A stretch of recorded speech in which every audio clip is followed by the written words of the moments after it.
Hi, I'm back. I missed all of you. I'm very excited to be here. A couple days ago, I posted on Blue Sky and I said that I felt like the Conservatives had a billionaire in their back pocket, and I was going to tell you who I think it is. And then Justin Trudeau was like, hey, I'm going to quit, and this is going to be the leading headline. But I've decided that while everybody's over there watching what the Liberals are doing, I'm going to tell you what I think the puppeteer who's controlling the Conservative Party is doing and who it is. Have you ever seen this logo before?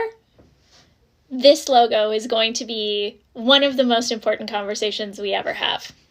Oz Ventures is a capital fund that has 3 locations: Canada, Israel, and the United States. It was launched in 2016, and even though it was launched in Canada, its entire goal was to invest in Israeli-based companies that were producing artificial technologies, advanced militarized technologies, cybersecurity, you name it. But I said I was going to tell you who I thought was in control of the Conservative Party of Canada and where their money was coming from. Why on earth would I be talking about a company that's based in Toronto but developing technology for the Israeli government to effectively eradicate Palestinians? How would those things be linked? Stephen Harper. It's Stephen Harper. Stephen Harper is a partner and president of this company. And this company that Stephen Harper is a partner in has invested at least $300 million, but estimates are that it's substantially higher because they have done one hell of a job to hide their money. And the things that they're investing in are literally how to eradicate other human beings using super sketchy AI and crazy face recognition software and the most wild dystopian militarized shit you've ever heard of. But it's not just Stephen Harper. There's a former MI5 director, a former CSIS director, a former CIA director, and the former director of the Israeli military occupation.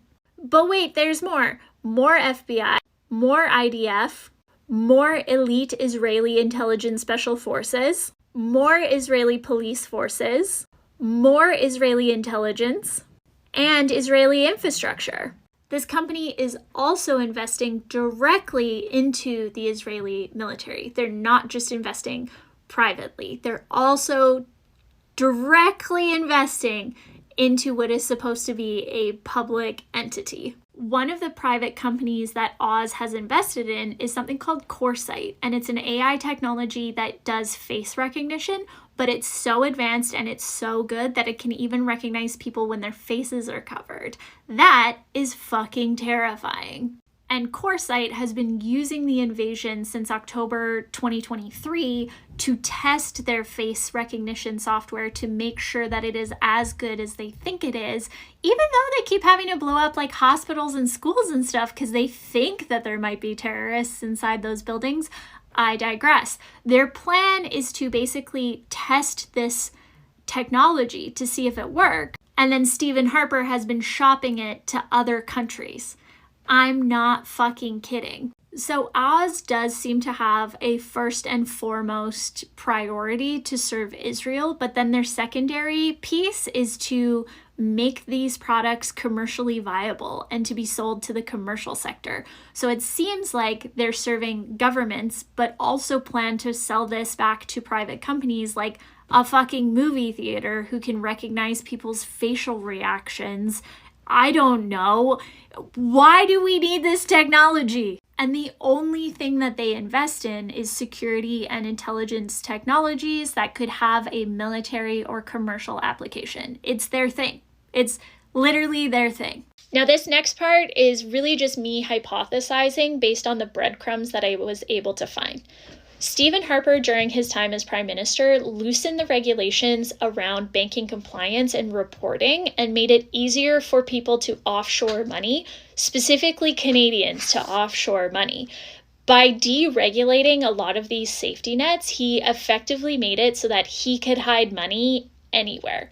After he left office, he started the IDU, which has effectively dismantled democracy on a global scale. Something that I've noticed with the IDU's practices is they go into places that are extremely resource rich but democracy poor and help far-right ideology to continue to take hold and either get elected or stay elected and stay in power in these places.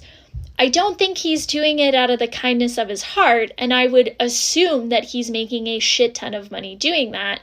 But from a public declaration standpoint, it's estimated that his net worth is only $7 million. This is the guy who's the chairman of an international organization that's working with actual dictators. There's no way he's not making some crazy money off of that. In 2016, he also started Oz Venture Capital that successfully invested in all of these militarized applications and AI technology and face recognition and all of this crazy software that has huge financial value to it, and yet he still has this stagnant net worth. I don't buy it for a second. Pair that with the fact that he just got access to the Aimco fund that has an estimated value of $160 billion, and we know that he misappropriated funds from the conservative fundraising account while he was overseeing that for 4 years, and I have a feeling that a whole bunch of this $160 billion is going to end up invested in Oz. It's going to end up perpetuating AI technologies that effectively eradicate humans that stand in opposition of far-right ideology. I completely understand that the important conversation of the day is the fact that Justin Trudeau has just stepped down, and I think that that's something that definitely needs to be talked about, but there's a lot of other voices who are covering that, so I'm going to continue to look over here and see what the puppet master is doing. Because since Stephen Harper left office in 2015, he's effectively launched an organization that's systematically destroying democracy on a global scale and aligning itself with totalitarian regimes that are exploiting people and literally murdering their own population to acquire more resources. He also launched an investment fund that has funneled so much fucking money into the Israeli Defense Fund and technologies that are eradicating a population, and that population is being used as R&D to figure out if this tech works and if they can sell it to other totalitarian regimes. This guy is doing some fucked up shit and nobody noticed because he's just like the fun ex-prime minister who's super zany and wears a blazer with jeans. What a guy. Hey friends, he enjoys making jazz music and has a cover band.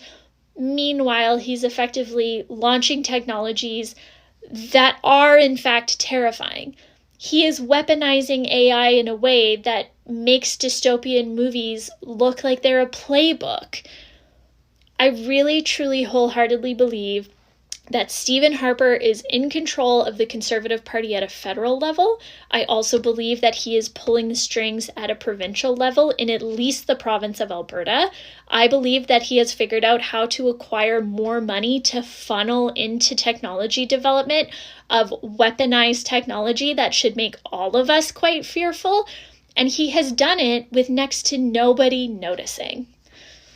Oh, and his investment company helped to fund that super sketchy cell phone thing I talked about before, where your cell phone can be tracked, and people have literally been unalived because of that technology.